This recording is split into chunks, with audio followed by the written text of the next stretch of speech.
विष्णु सक्सेना का नमस्कार। कवियों के किस्से की इस महत्वपूर्ण कड़ी में एक बार आपका फिर से स्वागत है। स्कूली अभिलेखों में दर्ज गोपालदास सक्सेना, लोगों के दिलों में अंकित महाकवि गोपालदास नीरज और साहित्य की आत्मा में समाये हुए युग कवि नीरज जी के जीवन से जुड़े तमाम किस्से मेरे पास हैं। लेकिन एक घटना जिसके बारे में मुझे भी नहीं मालूम था, अचानक इंटरनेट पर आंखों के सामने फ्लैश हुआ तो उसे पढ़कर मैं भी सन्न रह गया। आइए आज आपसे शेयर करता हूं। उनके पुत्र शशांक नीरज, जिसे वो प्यार से श्याम कहा करते थे, अक्सर उसी के साथ वो काव्य यात्राएं किया करते थे। एक बार जबलपुर एक कवि सम्मेलन में जाने के लिए आगरा से जबलपुर जाने वाली ट्रेन में सवार ही हुए थे कि तेज बुखार हो आया। नीरज जी वापस होना चाहते थे, लेकिन शशांक ने हौसला दिया, मैं आपके साथ हूं ना, आप परेशान क्यों होते हैं।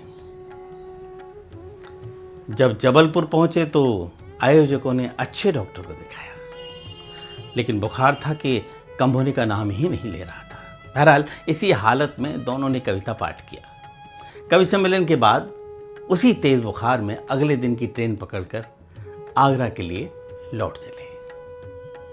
नीरज जी का सेकंड एसी में रिजर्वेशन था और शशांक का सेकंड क्लास में। एक ही ट्रेन में दो लोग अलग अलग सफ़र कर रहे थे। दिन भर जब भी ट्रेन किसी स्टेशन पर रुकती, शशांक अपने डिब्बे से उतरकर नीरज जी का हाल देखने बार बार आते रहे। रात 10:30 बजे एक स्टेशन पर जब ट्रेन रुकी तो एक बड़ी सी चिंता लिए शशांक आखिरी बार नीरज जी को देखने जब उनके पास गए तो नीरज जी बोले, अब तुम किसी भी स्टेशन पर मुझे देखने नहीं आ सकोगे, क्योंकि अब एसी के दरवाजे बंद हो जाएंगे, टीटी तुमको चढ़ने नहीं देगा।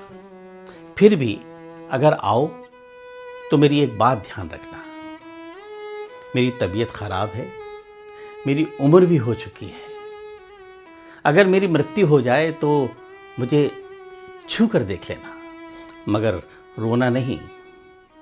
अगर तुम रोए तो पैसेंजर समझ जाएंगे कि मेरी मृत्यु हो चुकी है, वो टीटी से शिकायत कर देंगे और उसे मजबूरन मेरे शव को रात में ही किसी स्टेशन पर उतारना पड़ेगा। ऐसी हालत में पोस्टमार्टम, डेथ सर्टिफिकेट, शिनाख्त, पुलिस आदि का झंझट फैल जाएगा।